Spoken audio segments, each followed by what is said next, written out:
Karthik Deepa serial April 17 நாளைக்கான எபிசோடுக்கான ஒரு promo தாங்க இந்த வீடியோவில் நம்ம இன்றைக்கி பார்க்க போகிறோம்.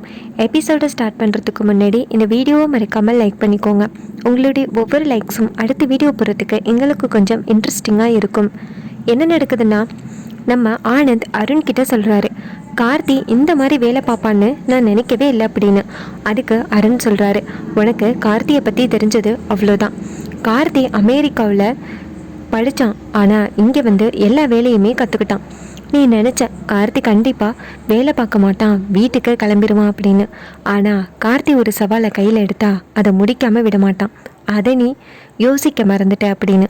அதுக்கு ஆனந்த் சொல்கிறாரு, இங்கே பாரு, ஒரு வேளை கார்த்தி ஜெயிச்சான்னா உனக்கு தான் சொத்து கிடைக்காது அப்படின்னு. அதுக்கு அருண் சொல்கிறாரு, இங்கே பாரு அண்ணா, நான் என்றைக்குமே சொத்துக்காக இந்த வீட்டில் இருந்தது கிடையாது. அந்த ஐஸ்வர்யா சொல்லி கொடுத்ததுனால தான் நான் சொத்தை பற்றி கேட்டு அம்மா கிட்ட பிரச்சனை பண்ணிட்டேன். ஆனால் அம்மா அன்னைக்கு ஒரு நாள் என்னை கூப்பிட்டு வச்சு விளக்கம் கொடுத்தாங்க. அதுக்கப்புறம் தான் நான் புரிஞ்சுக்கிட்டேன், இந்த சொத்தை விட இந்த உறவுகள் தான் முக்கியம் அப்படின்னு. உனக்கு வேணும்னா சொத்து இம்பார்ட்டண்ட்டாக இருக்கலாம், எனக்கு அந்த மாதிரி கிடையாது கார்த்தி அப்படின்னு சொல்லிட்டு அந்த இடத்துலேருந்து அருண் போகிறாரு. அப்போ ஆனந்த் நினைக்கிறாரு, இவன் கார்த்திக்கு தான் சப்போர்ட் பண்ணுறான், இவன் கூட இருந்தால் நம்மளுக்கு எதுவுமே கிடைக்காது அப்படின்னு ஆனந்த் நினைக்கிறாரு. அருண் நேராக வீட்டுக்கு கிளம்புறாரு. இன்னொரு பக்கம் ஆனந்த் நேராக ஆஃபீஸ்க்குள்ளே போகிறாரு.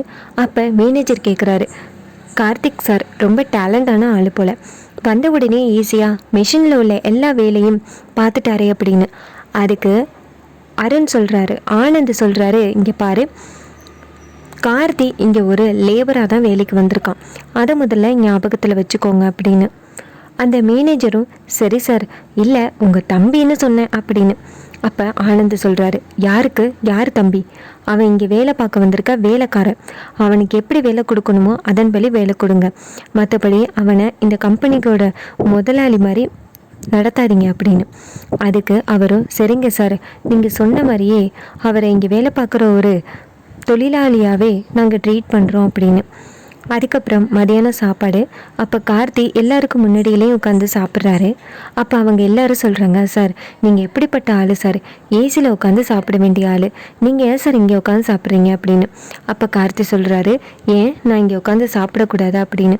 அதுக்கு அவங்க சொல்கிறாங்க, இல்லை சார், நீங்கள் இந்த முதலாளி அம்மாவோட பையன், ஏதோ குடும்ப சூழ்நிலையால் இங்கே வந்து வேலை பார்க்குறீங்க, ஆனால் நீங்கள் இந்த மாதிரி உட்காந்து சாப்பிட்றது எங்களுக்கு கஷ்டமாக இருக்குது அப்படின்னு. அப்போ கார்த்தி சொல்கிறாரு, இதெல்லாம் எனக்கு பெரிய விஷயம் கிடையாது அப்படின்னு. அதுக்கப்புறமா அந்த ரியாவை காமிக்கிறாங்க.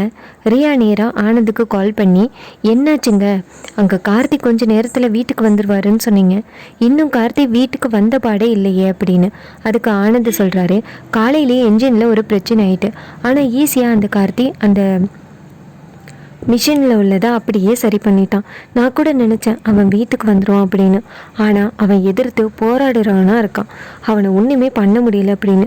அப்போ ரியா சொல்கிறாங்க, என்னங்க நீங்கள் ஏதாவது பண்ணி அந்த கார்த்தியை எப்படியாவது ஓட வைங்க அப்படின்னு. அதுக்கு ஆனந்த் சொல்கிறாரு, இங்கே பாரு ரியா, என்னால் அதெல்லாம் எதுவும் பண்ண முடியாது, கார்த்தியா வேலையை வேணான்னு சொல்லிட்டு போனால் தான் உண்டு, நான் எதுவும் பண்ணி அம்மாவுக்கு தெரிய வந்துச்சுன்னா அதுவே பெரிய பிரச்சனை ஆகிரும் அப்படின்னு சொல்கிறாங்க. இதை கேட்டுட்டு ரியாவும் சரிங்க அப்படின்னு சொல்லிட்டு ஃபோனை கட் பண்ணுறாங்க. அப்போ ஐஸ்வர்யா சொல்கிறாங்க, ஆனந்த் இதுக்கெல்லாம் லாயக்கப்பட்டு விட மாட்டார், நமக்கு என்ன பண்ண முடியுமோ பண்ணிட வேண்டியது தான் அப்படின்னு. அப்போ ரியா கேட்குறாங்க, என்னக்கா பண்ண போகிறீங்க அப்படின்னு. அதுக்கு ஐஸ்வர்யா சொல்கிறாங்க, இங்கே பாரு, கார்த்தி வேலை பார்க்குற அந்த கம்பெனிக்கு எனக்கு தெரிஞ்சவங்க இருக்காங்க, அவனுங்கள்கிட்ட ஒரு வார்த்தை சொன்னேன்னா கார்த்தியை நிம்மதியாக அங்கே வேலை பார்க்க விட மாட்டானுங்க அப்படின்னு. இதை கேட்டுட்டு ரியா சொல்கிறாங்க, அப்புறம் ஏன்க்கா யோசனை பண்ணிக்கிட்டு இருக்கீங்க, சீக்கிரம் கால் பண்ணி அந்த கார்த்தியை எப்படி டார்ச்சர் பண்ணுறதுன்னு சொல்லி கொடுங்க அப்படின்னு. இதை கேட்டுட்டு ஐஸ்வர்யாவும் சரி அப்படின்னு சொல்லிட்டு இந்த பக்கமாக வராங்க. வந்துட்டு நேராக மேனேஜருக்கு கால் பண்ணுறாங்க, ஸ்பின்னிங் மில் மேனேஜருக்கு.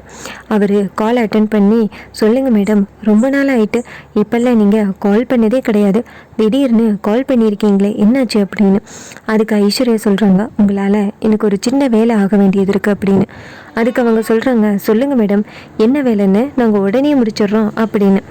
அதுக்கு ஐஸ்வர்யா சொல்கிறாங்க, இங்கே பாரு, அங்கே கார்த்தின்னு ஒருத்தன் வேலை பார்க்க வந்திருக்கான்னு, அவன் என்னுடைய குழந்தை, அவனை அங்கே நிம்மதியாக வேலை பார்க்க விடாதீங்க, அது மட்டும் போதும்.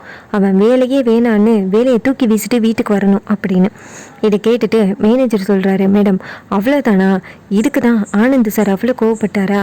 வீட்டில் ஏதோ பிரச்சனைன்னு தெரியும், ஆனால் இந்த அளவுக்கு பிரச்சனைன்னு தெரியாது மேடம்.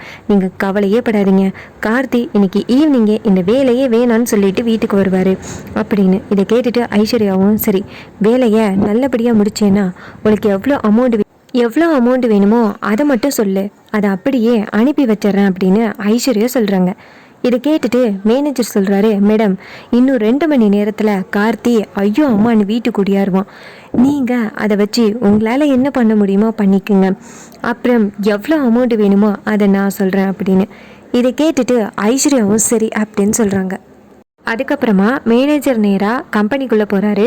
அப்போ அங்கே கார்த்தி வேலை பார்த்துக்கிட்டு இருக்கிறத மேனேஜர் கவனிக்கிறாரு.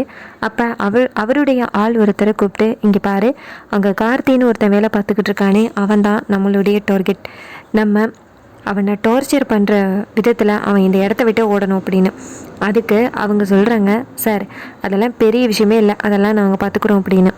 அதுக்கப்புறமா கார்த்திக்கு மூட்டை தூக்குற வேலை ஃபஸ்ட்டு கொடுக்குறாங்க. கார்த்தி எப்படியோ கஷ்டப்பட்டு வேலையை பார்த்து முடிக்கிறாரு. அதுக்கப்புறமா கார்த்திக்கிட்ட இந்த கம்பி ஃபிட்டர் வேலையெல்லாம் கொடுக்குறாங்க. அதெல்லாம் கார்த்தி பக்காவாக முடிக்கிறாரு. அப்போ ஐஸ்வர்யா கேட்குறாங்க அந்த மேனேஜர்கிட்ட கால் பண்ணி, இங்கே பாருங்கள் என்ன நடக்குது, கார்த்தி இன்னும் கொஞ்சம் நேரத்தில் வந்துருவான்னு சொன்னீங்க, இன்னும் கார்த்தியவே காணுமே அப்படின்னு. அதுக்கு மேனேஜர் சொல்கிறாரு, என்ன வேலை கொடுத்தாலும் அவர் நல்லபடியாக பார்க்குறாரு மேடம், நாங்கள் என்ன தான் பண்ணுறது அப்படின்னு. அதுக்கு ஐஸ்வர்யா ஒரு பிளானை சொல்கிறாங்க. இதை கேட்டுட்டு அவரும், மேடம் இது எங்களுக்கு தோணலையே, இருங்க மேடம் அப்படின்னு சொல்லிட்டு கட் பண்ணிவிட்டு நேராக கார்த்தி குடிக்க வேண்டிய அந்த காஃபியில் மயக்க மருந்து கலந்துடுறாங்க. கலந்து கார்த்திக்கிட்ட கொண்டு போய் கொடுக்குறாங்க. கார்த்தியும் இது தெரியாமல் குடிச்சிடுறாரு, எல்லாரும் குடிக்கிறதுனால. அப்புறமா கார்த்தி டக்குன்னு ஒரு வேலை பார்க்கும் பொழுது மயக்கம் மட்டும் கீழே விழுந்துடுறாரு. அப்போ அங்கே உள்ள ஒரு பொருள் கார்த்தி மேலே விழுந்துருது. அப்போ எல்லாருமே ஷாக்காகி ஓடி போய் கார்த்தியை தூக்குறாங்க. அப்போ கார்த்தி மயக்கத்தில் இருக்காரு. அப்போ அங்கே உள்ளவங்க சொல்கிறாங்க, இந்த தம்பி இது வரைக்கும் வேலை பார்த்ததில்ல இல்லை, அதனால தான் அப்படின்னு. அப்போ அருணும் ஆனந்தும் அந்த இடத்துக்கு வராங்க. ஆனந்த் கேட்குறாரு இங்கே என்ன நடக்குது அப்படின்னு. அப்போ அங்கே உள்ள மேனேஜர் சொல்கிறாரு, சார் உங்கள் தம்பி வேலை பார்க்க முடியாமல் மயக்கம் மட்டும் கீழே விழுந்துட்டார் அப்படின்னு. இதை கேட்டுட்டு ஆனந்த் செம்ம டென்ஷன் ஆகுறாரு. உடனேயே நம்ம ஆனந்த் கார்த்தியை பார்த்து சொல்கிறாங்க, உன்னால் வேலை பார்க்க முடியாதுன்னு எனக்கு அப்போவே தெரியும் அப்படின்னு. அதுக்கப்புறமா கார்த்தியை ஹாஸ்பிட்டல் கொண்டு போகிறாங்க. ஹாஸ்பிட்டல் கொண்டு போயிட்டு வீட்டுக்கு கொண்டு வரும்பொழுது ஆனந்த் சொல்கிறாரு, அதான் கார்த்தி ஒழுங்காக வேலை பார்க்கல இல்லை, அப்போ கார்த்தி என்கிட்ட சொத்து எல்லாத்தையுமே எழுதி கொடுத்துட்டு இந்த வீட்டை விட்டு போகணும் அப்படின்னு சொல்கிறாங்க. இதை கேட்டுட்டு அபிராமி ஷாக் ஆகுறாங்க. அப்போ கார்த்தி சொல்கிறாரு, அம்மா நான் வாக்கு கொடுத்தது தான், நான் இந்த வீட்டை விட்டு கிளம்புறேன் அப்படின்னு. கார்த்தியும் தீபாவும் சேர்ந்து அவங்களுடைய திங்ஸை எடுத்துக்கிட்டு வீட்டை விட்டு கிளம்புறாங்க. அதோட எபிசோடை ஃபினிஷ் பண்ணியிருக்காங்க.